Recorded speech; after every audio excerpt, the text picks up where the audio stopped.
అల్లా ఇట్లా చెప్పాడు, జీసస్ ఇట్లా చెప్పాడు, రాముడు ఇట్లా చెప్పాడు, అవన్నీ మన భ్రాంతులే. All that you quote to have been reported when said by Allah అందరూ or of ఒక your own జనుల making. యొక్క ఉద్ధారం కోసమని పవిత్రమైనటువంటి మార్గములే బోధించారు. All these statements have been said for the redemption and emancipation of అందరూ mankind. సుక్షేమంగా బ్రతకాలని బోధించారు. And in fact, everyone taught only good for వీరిని welfare. చంపండి, వీరిని నరకండి, ఇలాంటివి ఎవరు కూడా ఏ యొక్క పెద్దలు కూడా చెప్పలేదు. No one ever taught violence or to harm anybody. ఇలాంటి ఘోరమైనటువంటి యొక్క అర్థమును పూచుకొని Basing on these perversions, distortions, ఈ జగత్తులో ఒక విధమైనటువంటి దుర్మార్గమును పెంచుతున్నారు. we find the wickedness ever on the rise today.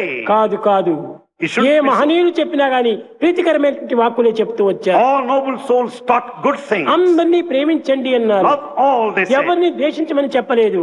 They never said to hate హిందువులు anybody. 10 మందిని చంపండి అని చెప్పాడు అంటారు. అది చాలా పొరపాటు. And if you say that you have to propagate, you are mistaken. ఎవరిని కూడా చంపే అధికారం ఎవరికి లేదు. No one has got any right to kill anybody.